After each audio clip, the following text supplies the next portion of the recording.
These brassica seedlings have germinated really well. In fact, we appear to have 2 seedlings in each cell. Once they get to this stage and they've germinated, I take them up to the polytunnel where they can get the maximum amount of light. Brassicas don't really mind the cold too much. In today's video, we shall tell you our 11 must-sow seeds for success in the month of March.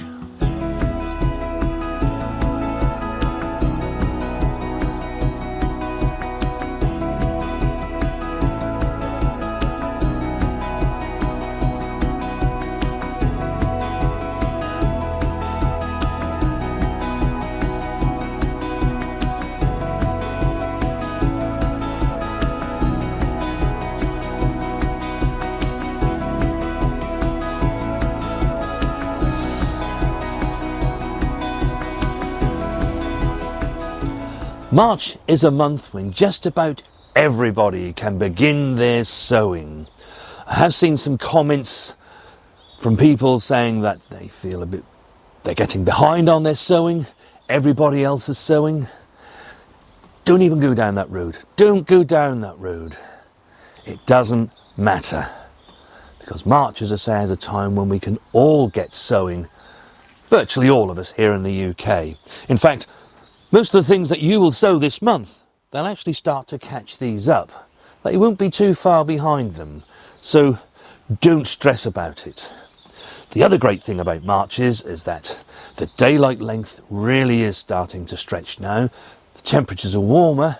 And for those of you that don't sow your seeds into cell trays and will start them off under cover, direct sowing can begin. Now, the priority for me in March are peas, because they are Mrs. W's favourites.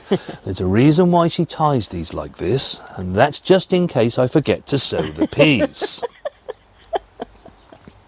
Now, she really loves her peas, she really does. One of my favourites ever.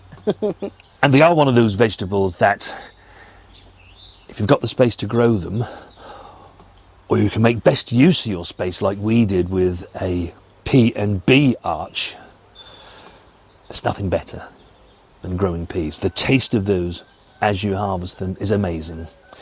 Many of them don't even make it down to our kitchen because Mrs. W's been busy eating them along with my grandchildren. But hey, I don't mind that. It's all good for them. Alderman is a variety that grows really tall. In fact, if you don't cut it back once it gets to the top of your structure, it'll just keep growing and growing and growing. And it produces in absolute abundance. Each pod somewhere between 10 and 12 peas. So alderman is the pea for us on our outdoor structure. You can see these are in this jar here. These are the peas that we saved from last year. So we should have good germination from those. We did that the year before, and it worked really, really well. Just about 100% germination, wasn't it? Yes, it was. But peas and beans, they're really, really easy to save the seed from. And, you know, every bit of money you can save is worth it. Now, I'm going to be sowing another variety, and it's a variety called Kelvedon Wonder. Myself and Mrs. W used to grow that variety before we discovered alderman. And the reason I'm going to grow it is that I want to show you guys that you can grow peas perfectly well in a raised bed. The Kelvedon Wonder are quite short peas, but they're actually really quite prolific in their harvest for their shortness. So, yeah, Kelvedon Wonder, I shall sow some of those, and as the season progresses, we'll get those planted out into the new raised beds that we've made, and can see how they go.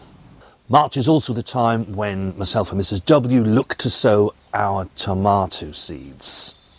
I find a sowing in March will get them the right height and in the right place where we need them for May. Last season we tried some different varieties for us. From those different varieties that we tried last year, we've actually discovered some new varieties that we really like. So we'll start with the usual suspects. Mrs. W would never be able to do without the variety Moneymaker. They are a great salad tomato, and Great for tomato sandwiches, aren't they, Mrs. W? They are, yep, yep. Yeah, my dad always grew those, so they're like a lifetime favourite. And then I discovered this variety, 3-4 seasons ago. And Mrs. W absolutely loves them. And if you look at the picture on there, they actually do produce like that. They're a vine tomato, and they really do produce like that, don't they, Mrs. They do, W? yes, yeah.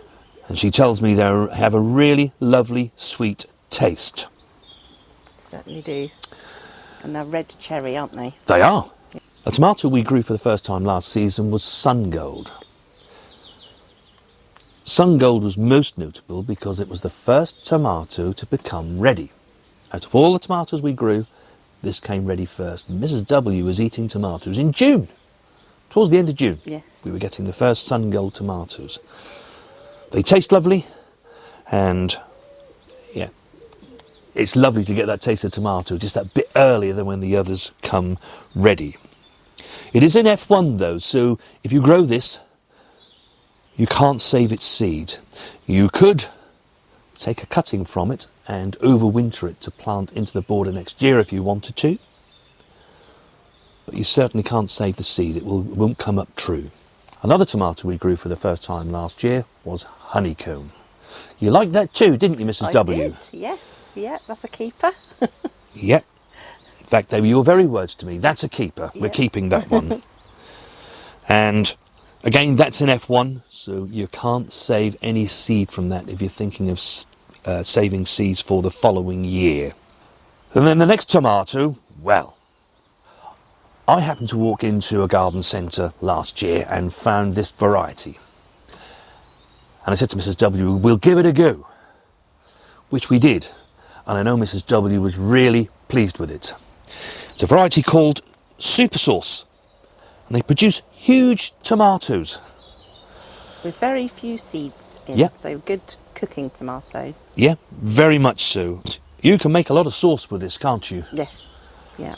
I only grew 2 plants last year, and for those of you that have been following the channel for a while, you'll know that this worked really well.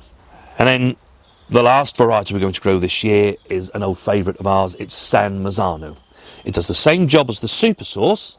It's a cooking tomato, has very little seed in it, but it's certainly not as big as those. In fact, nowhere near as big. The good thing that I like with the San Marzano are I can dry them and sort of sun dry them or oven dry them, or you even now use our dehydrator, so Yes. and store them like that. Now, those varieties are varieties that will be grown under cover. But if you don't have undercover spaces and you have to grow your tomatoes outside, just hold off sowing until the following month, because they really won't be able to grow into the garden probably until late May, early June.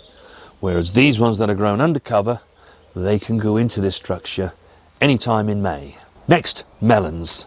Now, myself and Mrs. W, we grew melons for the very first time last year, and we got a harvest. Didn't think we were going to, but we did get a harvest. And let's hope we get more favourable conditions to grow them in this season. Now, from last year's growings, we've knocked a couple on the head and replaced them with 2 new varieties. We decided to go with the Hearts of Gold again. They produced really good harvests. We grew Emir last year. That was the variety we grew last year, but we've dropped that and we've gone for Mangomel F1. So if any of you have grown that before, do let us know what that's like. Looking forward to seeing how we get on with that. Watermelons we were not successful with. We didn't get a single watermelon to any size. In fact, our tomatoes were bigger than the watermelons. Even the cherry tomatoes were bigger than the watermelons. So I'm going to give it another go. I still really like the look of these Sugar Baby, so we're going to give those another go. But in addition, we're also going to grow a variety called Little Darling and see how we get on with those. I'd love to be able to get a nice watermelon harvested so that I can try it. And certainly Charlie would, wouldn't he? Oh yes, he's rather partial to watermelon, isn't he? Oh yes. Next, I'm going to be sowing some rainbow chard in March. We have some in the greenhouse. That's fine. We've been enjoying that, but now I want to sow some more that can go out into the plots. And then on to the root vegetables. Parsnip. Now on the back of seed packets, it often tells you to sow in February. But I've found that in February, it can be like it is today, really damp, really wet and really cold. And parsnips are very fussy. They can be difficult to germinate. And that will be the majority of the reasons. The conditions just won't be right. I'm going to sow these right at the very end of March, when hopefully the conditions have warmed up a bit and we don't see so much of this grey cloud like we have today. If I do see that the conditions are still very much like that and are not favourable, I'll just push it into April before I sow. But at the very same time, I should be sowing carrots. I'm going to be sowing some nonce carrots into the raised beds for an early harvest. And we shall also be growing our old favourite Norwich. We really do quite like that. March is a time when we can start to sow outdoors. First and foremost, if you haven't sown your garlic yet, then March will represent the last month in which you can get that into the ground to get your harvest. You can also begin to sow broad beans outdoors, and your germination rates will be a lot better. It was still a bit cold in January and February, and as you know, we overwinter ours. Around about mid-month, you can begin to sow your lettuce, spinach and peas outside in your plots. You can also sow onion seeds from mid-month, and also onion sets if you're using onion sets. I would always recommend that you sow the onion sets after mid-month. In fact, an even better time I've always found is after the spring equinox, because then the onion doesn't think it's going through another winter if we get a really cold spell before that happens. Remember, a set is an onion that was grown last year. And if you plant it too early, like in February for example, it can still be very cold and we can get all that freezing weather, and it fools the onion into thinking that it's just gone through a winter. And then when the warmer weather comes in spring, that's when it wants to send up a flower stalk and bolt. Onions are biannual. So I find it better just to hold off with the planting of those until the end of March, and then you'll tend to get less problems with bolting. The other thing is that if you can get hold of heat-treated onion sets, that will help improve the situation of bolting onions even better. You can also be sowing your salad or bunching onions, spring onions as we know them in the UK. They can now be sown directly out into the soil, along with some early brassicas, so summer harvesting cabbages and cauliflower. They can now be sown direct into your soil. Mid-March is a good time to direct sow your coriander, dill and parsley. Next, the flowers. Thank you so much for all of your amazing comments on our last video. I think you all got the idea, and I know a lot of you support that idea, but it is such a great thing to do. It doesn't really cost you anything to sow a few seed and dot a few flowers around. So this month we shall be sowing nasturtiums, not least because they're bright and blousy. Really bright, and yeah, they're really attractive in the garden. They do sell seed everywhere. They're prolific at seeding, but they don't take much just to pull up, so you can keep them under control. Also, we shall be sowing our zinnia. We do like the zinnias. Don't always have the best of luck with them sowing, but I'm sure they'll be fine this year. But March is the month to sow your zinnias. Also during March, it's time to sow your cosmos. A lot of you seem to grow cosmos, and that's great to hear. And we shall be starting those off this month. A lot of you commented last year on the big tall sunflowers that we had in the garden, and they do look magnificent and look like guardians of the garden, keeping all undesirables out. Pillars of the peace, I like to think of them, Mrs. W. But they do attract pollinators in. Bees absolutely adore them. March is the time to sow your sunflowers. Mrs. W talked about amaranthus on her last video. Now, we've actually not grown this before, so it's new to us, but they do look rather gorgeous flowers, and we shall be sowing them this month in March. In addition to that, Mrs. W saved her seed from last season from the tagetes and the marigolds. They will also be sown during the month of March. Many of you have asked us to include the flower seeds to sow for each particular month. So starting here in March, we've included those.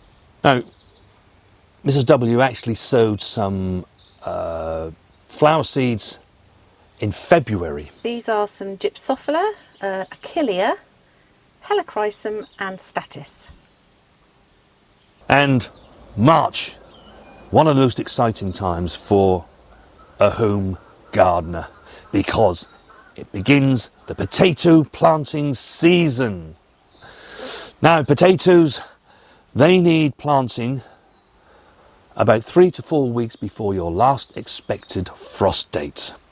So for myself and Mrs. W, you can see up in the screen there, we grow in zone 9A.